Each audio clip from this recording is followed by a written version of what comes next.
Hello students, कैसे हो आप सब। क्या आप सबको याद है हम आपकी 7th क्लास का बहुत ही इंटरेस्टिंग चैप्टर पढ़ रहे थे, जो आपकी 7th क्लास का फर्स्ट चैप्टर भी है, जिसका नाम है, हाँ बिल्कुल सही, अटिला। आज हम इस वीडियो में उस स्टोरी को आगे पढ़ेंगे और समझेंगे भी। आज हम पढ़ेंगे अटिलास बिहेवियर, मतलब अटिला का व्यवहार कैसा था। द अनॉयड मदर, यानी घर की मालकिन मतलब मम्मी अटिला से क्यों गुस्सा होती हैं। अटिलास डिफेंडर, मतलब अटिला का रक्षक उसे अपनी मम्मी के गुस्से से कैसे बचाता है। स्टोरी को स्टार्ट करने से पहले आइए कुछ डिफिकल्ट वर्ड्स यानी कुछ कठिन शब्द देख लेते हैं। अपोलोजाइज्ड, बी सॉरी, माफी मांगना। मिजरी, अनहैप्पीनेस, निराशा। जेस्चर, अ मूवमेंट, विचार के प्रदर्शन की प्रक्रिया। स्टिर्ड, समथिंग मूव स्लाइटली यानी हिलना।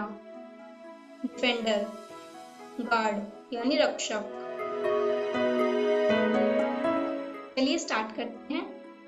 बच्चों, अटिला तो आपको याद ही होगा, एक पपी जिसे एक फैमिली ने परचेज यानी खरीद लिया था। अब हम देखेंगे Attila's behaviour towards people entering into the house, यानी घर में कौन कौन आता है और अटिला उनके साथ कैसा व्यवहार करता है। डिफरेंट टाइप्स, यानी विभिन्न प्रकार के लोग घर में रोज आते हैं, जैसे कि मेडिकेंट्स यानी भिखारी, बिल कलेक्टर बिल लेने वाला, पोस्टमैन चिट्ठी देने वाला, ट्रेडमैन व्यापार करने वाला, और फैमिली एंड फ्रेंड्स मतलब दोस्त और रिश्तेदार, वो भी तो घर में आते हैं। और अब जैसे ही घर के गेट पर आवाज होती है, अटिला एकदम से अलर्ट यानी चौकन्ना हो जाता है और डोर की तरफ देखकर खड़ा हो जाता है। जैसे ही कोई गेट के अंदर एंट्री लेता है, अटिला भौंकना चालू कर देता है। सिर्फ भौंकता ही है। जब कोई भी उसके सामने रुककर स्माइल करता है यानी मुस्कुराता है, तो अटिला मेल्ट हो जाता है मतलब पिघल जाता है। अब वो ऐसा बिहेव यानी व्यवहार करता है जैसे कि वो घर में आने वाले लोगों पर बार्क यानी भौंकने के लिए शर्मिंदा हो, और इसलिए वो अपने सर को झुकाता है, बॉडी को मोड़ता है, अपनी पूंछ को पैरों के बीच कर लेता है और आंखों को झुका लेता है, जैसे कि माफी मांग रहा हो। ये सब करके अटिला लोगों को बताना चाहता है कि आप सबने मेरे जेस्चर यानी इशारे को गलत समझ लिया है। मैं तो बस आप सबका वेलकम कर रहा था, स्वागत कर रहा था।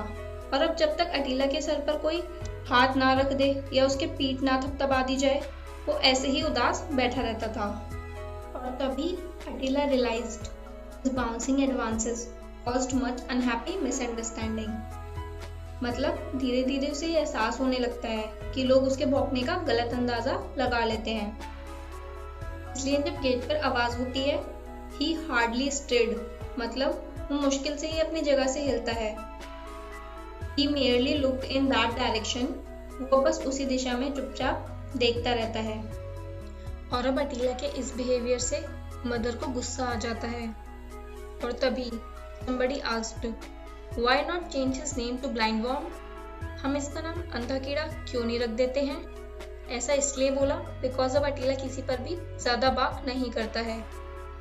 अब उस फैमिली की मदर ने बोला कि अटिला एलिफेंट की तरह खाता है और इसके राइस एंड मीट के एक्सपेंस में हम कम से कम 2 वॉचमैन यानी 2 पहरेदार को काम में रख सकते हैं।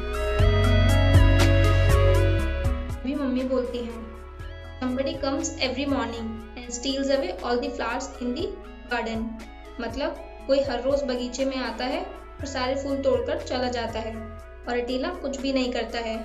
इसी बात पर अटिला के डिफेंडर ने कहा, अटिला के पास फूल चोर को पकड़ने से भी अच्छा काम है। अभी मम्मी पूछती है कि वो अच्छा काम क्या है, और अटिला का डिफेंडर बोलता है, do you expect Attila to be looking out for him even at that hour, मतलब अगर कोई फूल तोड़कर चला जाता है तो आप क्या चाहते हो, अटिला हर टाइम चोर की तलाश करता रहे।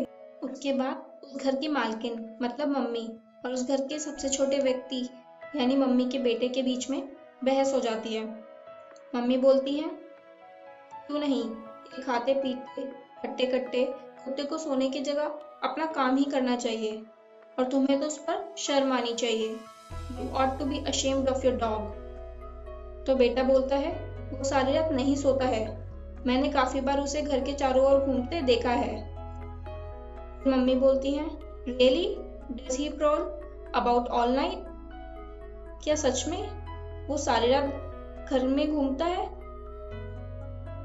तो घर का सबसे छोटा व्यक्ति यानी बेटा और अटीला का डिफेंडर बोलता है, जी हाँ, of course he does, said the defender.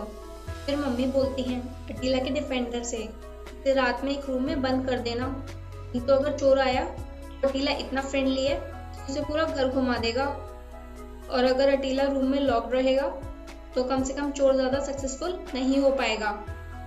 अगर अटीला भौंकता तो कम से कम हमारे लिए इतना बुरा नहीं होता। आई होप बच्चों आप सबको यहाँ तक की स्टोरी अच्छे से समझ आई होगी। चलिए देखते हैं आज हमने क्या पढ़ा। आज हमने पढ़ा अटीलास बिहेवियर, अटीला का व्यवहार कैसा था जो लोग घर में आते थे उनके लिए। अनॉयड मदर, अटीला से मम्मी क्यों नाराज थी। अटीलास डिफेंडर, और अटीला का रक्षक कौन था और उसने अटीला को मम्मी के गुस्से से कैसे बचाया। बच्चों इस चैप्टर को और अच्छे से समझने के लिए अपनी बुक डेलिया से चैप्टर फर्स्ट अटीला को से अच्छे से पढ़ के आइएगा। जैसे कि ये चैप्टर का सेकंड पार्ट ही है, तो हम आगे देख लेते हैं अगली वीडियो में हम क्या पढ़ेंगे।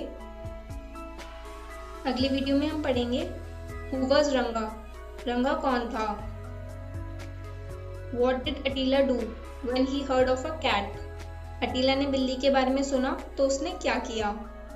और अटीलास ग्रेटेस्ट एम्बिशन इन लाइफ, अटीला की सबसे बड़ी महत्वाकांक्षा क्या थी जीवन में। इस स्टोरी को यहाँ तक सभी अपने घर से अच्छे से पढ़ के आइएगा। Thank you.